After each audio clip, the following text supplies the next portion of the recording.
Okay, so today I'm going to be changing the spark plugs on this old 4.4 liter BMW V8. I believe we got two. So we have one, I think that's a 10 millimeter bolt there to pull off this little cover over the valve cover. And same thing with this side, but the 10 millimeters back there. And on that side, the back one's missing. I'm actually going to start by pulling the whole engine, this cover off, because, well, I just bought this thing and I want to inspect it. The only thing I could really tell is there was, looked like some old oil dripping here from the valve cover gasket on both sides, but he said that was replaced. Coolant hose seems pretty good.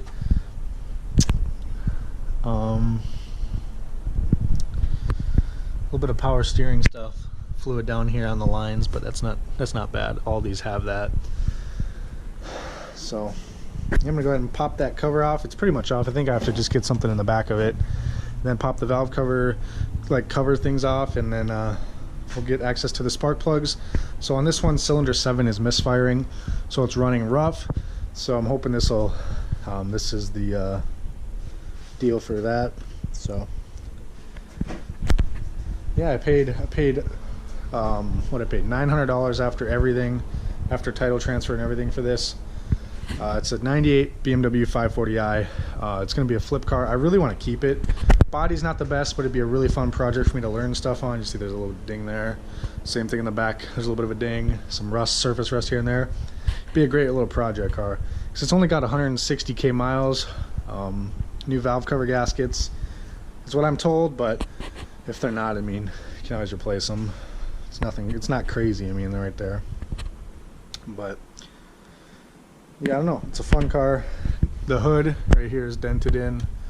I'm gonna try whatever I can to pull that out. I don't think I can get that out the way that's kind of pushed in.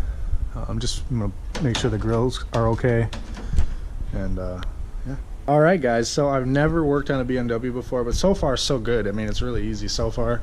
I'm sure it's just spark plugs, but I'd much rather do spark plugs, coils, stuff like that on a BMW than have to deal with, you know, plugs on a Grand Prix because pretty easy. So you got the cover off here. It was just two 10 millimeter bolts on each side. I only need this side for now, but I mean, there's not even an alarming amount of oil in there. That's pretty good. You can see I unplugged the cylinder 7 coil. I'm going to pull out that spark plug and check it, because that's the cylinder that's misfiring. If it's not that, then it's going to be that coil pack. So I'll move that coil pack to a different cylinder. Well, actually, I'm not going to do that. I'll just know it's the coil. But overall, I mean, really easy spark plugs. A lot easier than the Grand Prix when the motors are turned the other way, and then you have to go to the back and you can't see what you're doing. So not bad. All right, so I'm going to open the garage door. I'm going to put Bella outside in the yard and start it. I still have the bolts for each of the covers, but everything, the coil pack's back in. The plug doesn't look like it was the issue. Had some oil on it, but I don't think, I mean, there's no cracks, nothing. Looks pretty good. I don't think that was the issue. I think it's the coil pack, and it's only one cylinder misfiring, so I don't think it's like the distributor or anything like that. I think it's just that coil pack. So I'm gonna go ahead and start it and see. I highly doubt it changed anything.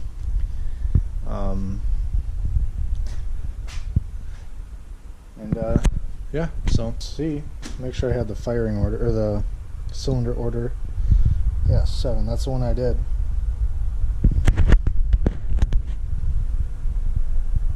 Yep. So I'm gonna put Bella outside so she doesn't get any fumes, and start her up. I guarantee it's still missing. So I'm gonna need a coil pack, but it's definitely not hard to do. Go outside, Bells. Crack this garage open and give her a fire. Everything's tightened down, snugged down where it needs to be.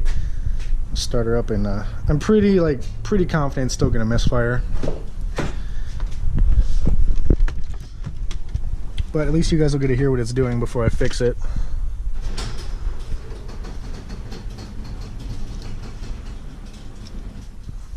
Okay, garage door is halfway open. We're good. Let's see what we got.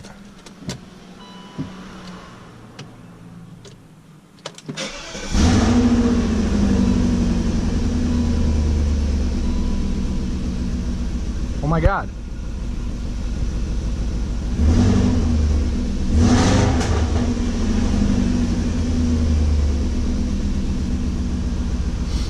It's not misfiring like it was at all.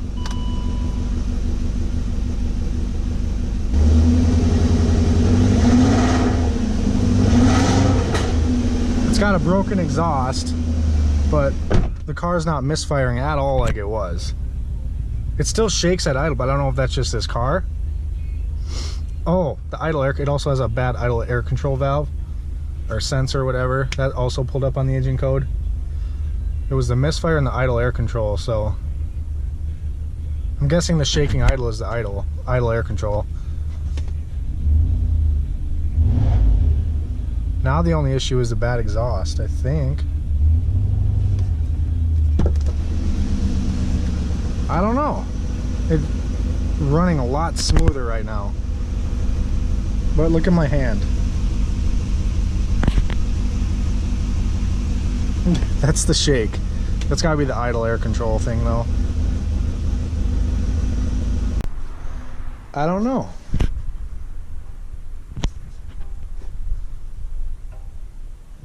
It doesn't seem, it's definitely not misfiring like it was, I'll tell you that. I wish I could have recorded that. It, like, you could hear the idle going up and down, in and out. Even when you're driving, it just sounded like the car had a loud tick, like exactly what it sounded like. Now you can just hear the exhaust tick, you know, the leak from the exhaust. It might have a little manifold leak, I don't know, the exhaust manifold, but for the most part the cat's all like cut up and like got holes in it, and the muffler is like ripped. So it needs exhaust work. That's the biggest deal now, I think. The idle air control thing is, I think, our next problem. I think the misfire is gone, but it never threw an engine light for the misfire. I had them scan it and it was stored in the computer, cylinder 7 misfire. I think I just fixed it. I don't know. It was running last. I'm gonna start it and look at the engine and see how bad it's shaking. But with the idle air control, that also obviously is going to cause it to shake at idle. So that's, I think, why it's shaking now.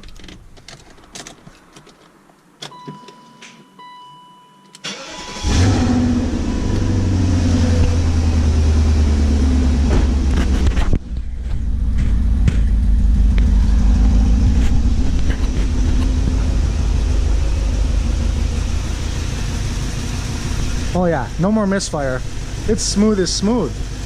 Look at that, it's running and it's not even moving.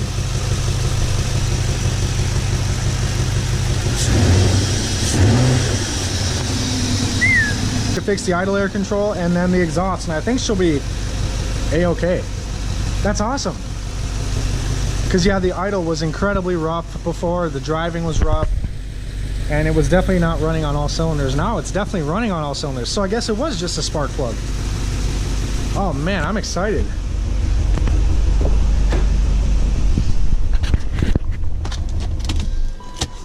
I'm excited to drive it now, because even with 7 cylinders, this car hauled. It was fast. 8 cylinders is gonna feel great. So let me get this thing all buttoned back up, put the BMW cover back on, and I might keep that off for now because I'm going to clean under here and clean that, but that will go back on eventually. Idle air control is next. Actually, exhaust is next, and then the idle air control. I don't know if it was the valve, idle air control valve or sensor, what it's called, but let me shut the garage door here. Oh my god, I'm so excited. I am so excited. I'm excited. So now I believe these are the cabin air filters. I want to see how dirty these are. I'm gonna vacuum them out.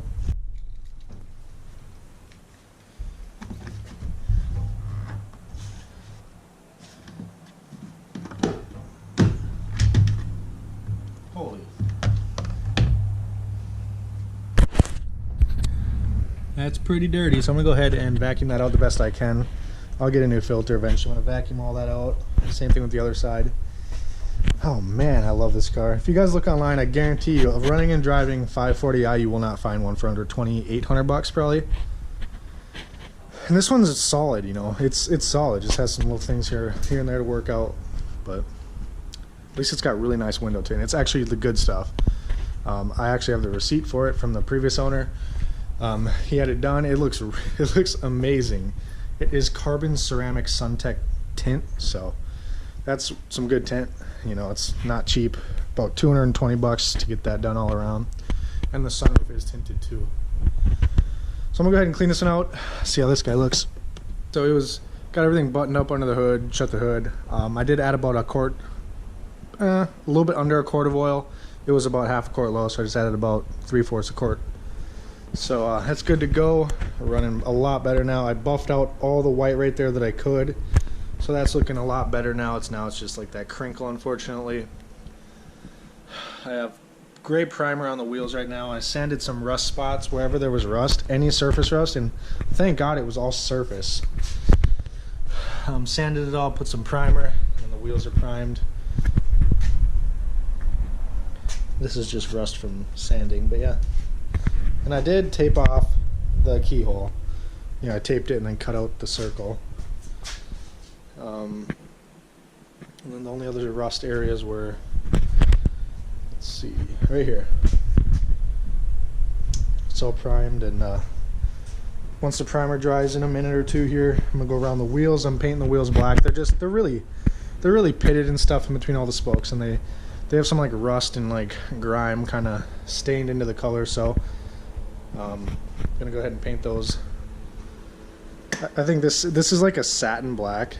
It looks so good on wheels. So we're gonna go with this, and then we'll do clear coat over it. I'm not even taking them off. I'm not even covering the brakes. It just burns right off the brakes when you're done. I did it on my last flip car. It just burned off after I like freaking stopped twice, and it was good to go. I would never recommend not covering your brakes or not taking. I'd recommend taking your wheels off, but this is just a ghetto cheap way to do it. Quick way. Just needs a door handle now. Not exactly sure how much that's gonna be, but I might not even do it. But I don't know, guys. I really enjoy this car. I think I might try and get another one of these here in the future to have some fun with and flip if I can find one. But this is the first 540i that I found that was really cheap and ran and drove. I'm seeing these cars go for $1,000, $1,200, $1,300 without either with a bad motor. I never see anything about the transmission being bad, so I don't know. My trans shift's really good. But yeah, so I'm gonna go ahead and finish this up, and then all the spots I primed on the body, I'm gonna go ahead and touch up with just some universal silver. All right, so clear coat's laid, everything's drying, looking really good. My universal silver was definitely a lot lighter than the actual color of this thing's paint, but it's better than rust, and it's better than bare metal. So it's primed and got some paint. That one's gonna look the worst because it's gonna have tape lines, worse than the others. But hey, again, better than rust. I can wet sand the tape lines out of it. So yeah, everything's looking really good. I did 2 layers of this primer for everything, wheels and the body. And then I did 3 layers of the paint for the black, the satin black. These things are only like $4.75 at Walmart too, so, and they're really good. That's what I always use to paint really anything. So, and it lasts really good on wheels even too. It lasts actually decent on calipers too, believe it or not. But yeah, point is I did 3 coats of that after the primer. I did 3 coats of this Universal Fusion Silver on the paint, and it's gonna be good enough. Hey, looks better than rust, looks better than pitted, ugly old looking wheels, and I think she looks really good. Can't wait to start detailing the inside. The worst part of this car for sure is the back end of it, but I say that just because of that backed into something. I don't know what, whoever had it backed into something, but I really like this tint. It's like you can see in the cabin, but very faintly. I think it's probably 25%-ish. It looks really good. Oh, gotta touch that up too. But yeah, just gonna let it dry here for a little bit. I'm gonna go cook some dinner, come back out, pull the tape off, and go return the rest of my spark plugs because I checked all the other cylinders and they're all like brand new. So 7 was the only one, I guess, that wasn't changed. All the other ones were like brand new with very little oil at all on them at all. So the valve cover gasket might leak just a smidge, but not terrible. Or that might be from before they did this, I don't know, and then they didn't change the plugs. So 7 had it worst, so I'm not gonna do the other ones. I mean, there's no point. They're literally the same plugs I just got too. and they all look to be gapped correctly, so I'm gonna return those, get like my 25 bucks back for those 4, because they're like $6 a piece, something like that. 5 something, $6. I don't know, but yeah, I think the wheels look really good. I do have my eye on some wheels for this thing, but they're like 600 bucks because they have like really nice brand new tires on them, and the wheels are really nice. They're factory BMW. I don't know what BMW, but they're super sweet, like 5 or 6 spoke or 8 spoke. I don't know. They're super nice wheels. I believe they're BBS, but they're ones that BMW put on their cars factory. I don't know. They're super nice. I have my eyes on them. I might try and get them, but these wheels look decent for now. And I'm more of one for like a fat stance. This one has like a tucked stance, which I'm not the biggest fan of, but a lot of people do like that, so we'll see. And then I do want to get that fixed if I decide to have some fun with this car for a little bit.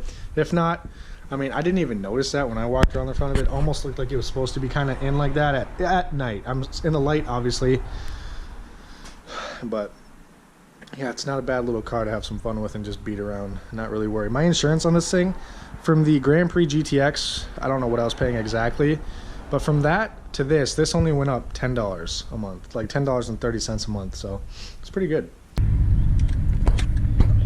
All right, just like that, not even like a quarter mile down the road and everything's burned off the brakes already, so good to go. I don't recommend doing it on cars, you know, nicer cars or whatever, but this one kind of needs brakes anyways. Even though they were just done, something happened that they warped. I'm guessing they sprayed, probably washed it with hot rotors, I don't know. But here's a little pull in second gear. It runs a lot better now, just super loud from the muffler and the cap being broke. But actually now we're in third. But yeah, it's super loud in the idle thing, but it's a lot better now.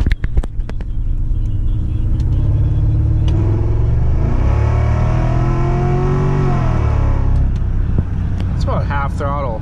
It sounds raspy with the broken exhaust, I'll say that. It sounds really raspy.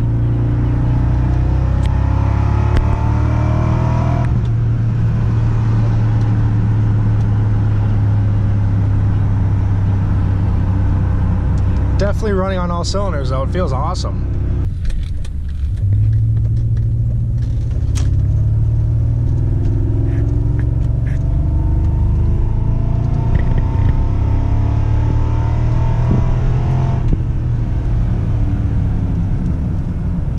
That's not even full throttle.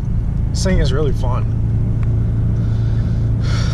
Sure, it's not the fastest thing out there, you know, it's not the fastest car I've had, but it definitely gets up and goes, and it sounds good doing it.